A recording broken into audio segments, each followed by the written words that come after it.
देशों पर अमेरिका का भयानक हमला।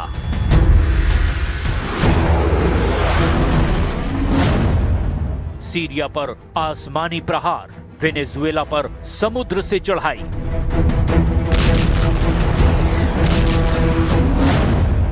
ट्रंप का ऑपरेशन हॉक आई, उड़ा डाले दुश्मन के 70 अड्डे।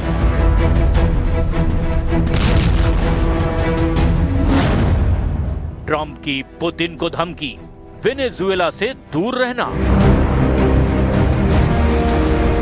रनवे से एक के बाद एक उड़ान भरते जंगी जेट। रात के अंधेरे में हमले के लिए उड़ान भरते हेलीकॉप्टर। अमेरिका जब हथियारों को वॉर जोन में उतारता है तब तहलका मचता है। ये सुपर पावर के भयानक हमले का ट्रेलर है, जिसमें आसमान से दनादन बम बरसता है। बम धमाके से तबाह होते हैं सुपर पावर के दुश्मनों के अड्डे। अमेरिका अब अपने दुश्मनों पर टूट पड़ा है। सुपर पावर ने दुश्मनों को दौड़ा दौड़ा कर मारना शुरू कर दिया है, और वो भी एक नहीं, दो वॉर जोन में। ट्रंप ने 2 फ्रंट एक्टिव कर दिए हैं। दोनों वॉर जोन में बारूद बरसने लगा है। सुपर पावर ने अपना दम दिखाना शुरू कर दिया है। वेनेजुएला में निकोलस मादुरो को कुचल डालने का मिशन ट्रंप ने अब तेज कर दिया है।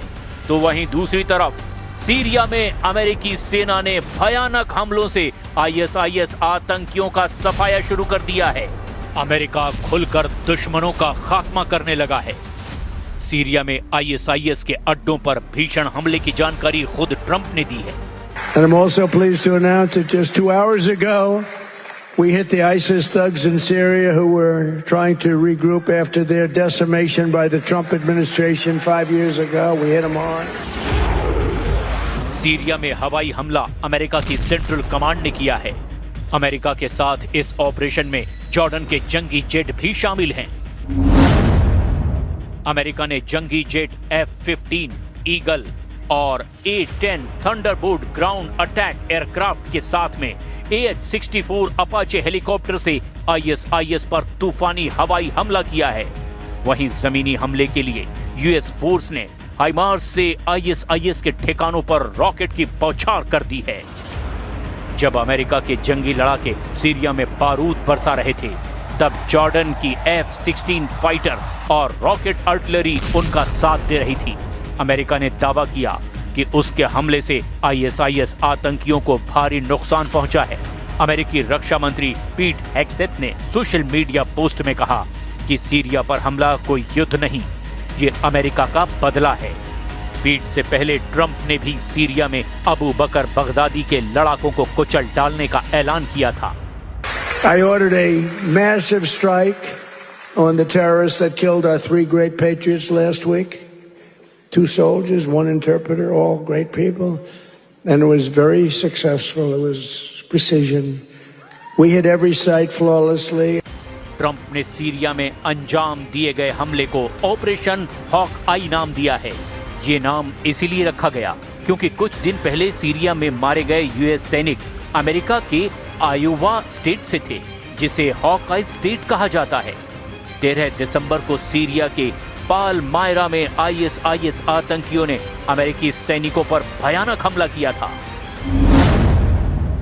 आईएसआईएस के हमले में 25 साल के सार्जेंट एडगर ब्रायन टोरेस तोवार और 29 साल के सार्जेंट विलियम नाथानियल हॉवर्ड की मौत हो गई थी। इसी हमले में आयोवा नेशनल गार्ड के 3 और सैनिक घायल हुए थे। अमेरिका ने अपने कैरेबियन आइलैंड प्यूर्टो रिको पर विध्वंसक हथियारों की तैनाती भी शुरू कर दी है। यूएस एयरफोर्स के C-17 ग्लोबमास्टर और C-130 Hercules Puerto Rico airbase के रनवे पर लैंडिंग और टेक ऑफ का वीडियो अमेरिका ने रिलीज कर दिया है। अमेरिका सैन्य अड्डे पर जंगी जेट F-18 और एयरफोर्स के ऑस्प्रे विमान के साथ हैरियर जंप जेट भी पोर्ट प्यूर्टो रिको पहुंच गए हैं। इन हथियारों के साथ अमेरिका के ब्लैक हॉक हेलीकॉप्टर का बेड़ा भी बेस पर उड़ान भरता दिखाई दिया। उधर अमेरिका के हमले वेनेजुएला के समुद्री इलाकों में लगातार हो रहे हैं। ट्रंप ने ये तक कह दिया है कि वेनेजुएला से युद्ध के लिए उन्हें अमेरिकी कांग्रेस से इजाजत लेने की जरूरत भी नहीं होगी। ट्रंप ने मायरो पर हमले की टाइमिंग इतनी सीक्रेट रखी है कि वो किसी को भी इसकी भनक नहीं लगने देंगे। Mr. President, will you be seeking any authorization from Congress for any land attacks on cartels in Venezuela? For anyone? For any land attacks on drug cartels in Venezuela? I wouldn't mind telling them, but it's not a big deal. I don't have to tell them; it's been proven. But I wouldn't mind at all. I just hope they wouldn't leak it. You know, people leak it. They are politicians, and they leak like a sieve. But I'd have no problem doing that.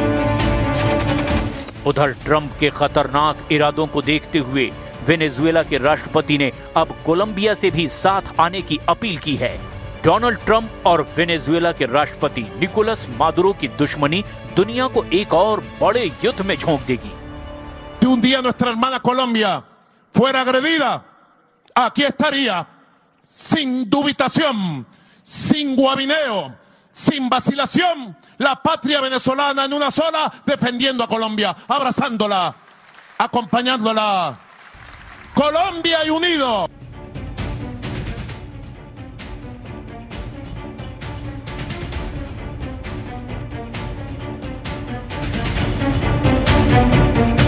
Trump ने जिस तरह से Caribbean सागर में अपने बेड़े तैनात किए हैं, उससे तो बिल्कुल लग रहा है कि डोनाल्ड ट्रंप की नीयत में बहुत ज्यादा फायर पावर है। लेकिन ट्रंप की युद्ध वाली आग बुझाने के लिए मादुरो ने 3 बड़ी ताकतों से संपर्क कर लिया है। पहला है रूस, दूसरा है चीन और तीसरा है ईरान। वेनेजुएला के राष्ट्रपति निकोलस मादुरो ने इन देशों से मिसाइल मांगी है, लॉन्ग रेंज रडार मांगे हैं और सुखोई विमानों को अपग्रेड करने की भी मांग की है। मादुरो ड्रोन भी मांग रहे हैं। दरअसल वो किसी भी कीमत पर डोनाल्ड ट्रंप के गुस्से पर पानी फेरना चाहते हैं। ये रिपोर्ट अमेरिकी открыты. Но об этом никогда, искренне вам говорю, никогда не было речи. Мадуро не тот человек, который все бросит и уйдет, убежит. Это крепкий человек, это чавист. Это как Чавес. Он крепкий мужик, порядочный, вменяемый человек, с которым можно разговаривать и договариваться. कुछ ही हफ्तों पहले डोनाल्ड ट्रंप ने वेनेजुएला पर हमला न करने की बात कही थी, लेकिन अब ट्रंप ने कैसे यू टर्न ले लिया है, ये देखकर सब हैरान हैं। ट्रंप की धमकियों को वेनेजुएला बहुत गंभीरता से ले रहा है। इसकी एक बड़ी वजह है कैरिबियन सागर में अमेरिका के जंगी जहाज। ट्रंप ने वेनेजुएला के सामने घुटने टेकने के अलावा कोई विकल्प नहीं छोड़ा है। अमेरिका दावा कर रहा है कि कैरिबियन सागर में फोर्स बढ़ाने का मकसद ड्रग्स तस्करों का नेटवर्क खत्म करना है, लेकिन कोई नासमझ ही इस बात को मानेगा कि डोनाल्ड ट्रंप एक कैरियर बैटल ग्रुप के जरिए ड्रग तस्करी को काबू करना चाहेंगे। डोनाल्ड ट्रंप की निगाहें अमेरिका से 2000 किलोमीटर दूर वेनेजुएला पर है। अमेरिका ने वेनेजुएला से युद्ध की तैयारी पूरी कर ली है। अमेरिका के सबसे खतरनाक फाइटर जेट तैयार हैं। अटैक हेलीकॉप्टर उड़ान भर रहे हैं। वेनेजुएला के समुद्री तट पर कैसे हमला होगा, इसका अभ्यास भी किया जा रहा है। डोनाल्ड ट्रंप ने वेनेजुएला को घुटनों पर लाने के लिए अपनी पूरी ताकत झोंक दी है। क्या ये इतना आसान होगा? वेनेजुएला के पश्चिम में पड़ोसी देश कोलंबिया ने भी कहा है कि ट्रंप का इरादा साफ साफ वेनेजुएला पर चढ़ाई करने का है। पुतिन ने भी कह दिया है कि अमेरिका वेनेजुएला से दूर रहे तो ही अच्छा है। वहीं अमेरिका के विदेश मंत्री ने दावा किया कि वेनेजुएला में पुतिन को लेकर कोई टेंशन वाली बात नहीं, क्योंकि वो यूक्रेन युद्ध में बिजी हैं। We're not concerned about an escalation with Russia with regards to Venezuela. We've always expected them to provide rhetorical support for the Maduro regime. I think they have their hands full in Ukraine. Putin के इन्हीं तेवरों को देखकर Maduro भी कह चुके हैं कि वो वेनेजुएला को गाजा नहीं बनने देंगे। Es el pueblo de Estados Unidos a quien me dirijo en este momento frente a estos 100 juristas de 34 países para decirle: paren la mano enloquecida de quien ordena bombardear, matar y llevar una guerra a Sudamérica, al Caribe. ¡Detengan la guerra! no a la guerra. एक दक्षिण अमेरिकी देश Venezuela को पस्त करने के चक्कर में डोनाल्ड ट्रंप से एक बहुत बड़ी गलती हो सकती है। इसे अभी से ट्रंप का कराकास ब्लंडर कहा जा रहा है। डोनाल्ड ट्रंप क्या वेनेजुएला से युद्ध करके अमेरिका को दूसरे वियतनाम में फंसाने जा रहे हैं? ऐसे बहुत से सवाल हैं जो इस वक्त अमेरिका की इस नेवल कमांडो टीम के जहन में भी घूम रहे होंगे। फास्ट बोट पर सवार ये सैनिक अमेरिका के स्पेशल फोर्स का हिस्सा हैं। इनका काम होता है दुश्मन के इलाके में घुसकर उसे खत्म करना या फिर इलाके पर कब्जा जमाना। M240 मीडियम मशीन गन के साथ में अमेरिका के स्टील कमांडो बता रहे हैं कि कैसे वो वेनेजुएला के खिलाफ एक बड़े युद्ध के लिए तैयार हो चुके हैं। कैरेबियन सागर में ड्रग तस्करों को खत्म करने की आड़ में अब वेनेजुएला डोनाल्ड ट्रंप का प्राइम टारगेट बन चुका है। इन इरादों के पीछे तेल का खेल बताया जा रहा है। इसमें कोई शक नहीं कि ट्रंप की नजर इस वक्त अमेरिका के दुश्मनों पर है, चाहे वो फारस की खाड़ी हो या फिर कैरेबियन सागर। अमेरिका का एक दुश्मन तो ईरान है और दूसरा दुश्मन बन चुका है वेनेजुएला, और ये दोनों ही तेल के सबसे बड़े जखीरे माने जाते हैं।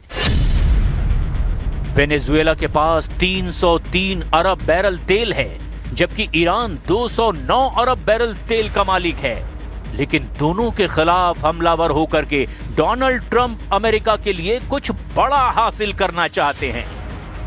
लेकिन ईरान और वेनेजुएला दोनों के तेवर बता रहे हैं कि वो अमेरिका के आगे नहीं झुकेंगे, चाहे परमाणु कार्यक्रम का मुद्दा हो या फिर इजराइल और फिलिस्तीन का मुद्दा। एक तरफ ईरान ट्रंप का हर प्लान नाकाम करना चाहते हैं, क्योंकि ऐसे सिग्नल ईरान के सर्वोच्च नेता अली खामनेई बार बार दे रहे हैं। वहीं अब वेनेजुएला ने भी अपने बाजू दिखाने शुरू कर दिए हैं। मादुरो के साथ अगर रूस और चीन खड़े हुए तो फिर ये समझ लीजिए कि वेनेजुएला अमेरिका के लिए दूसरा वियतनाम बन सकता है। वेनेजुएला भी साफ साफ जाहिर कर चुका है कि उसने अमेरिका की दादागिरी की रिपोर्ट मॉस्को और बीजिंग तक पहुंचा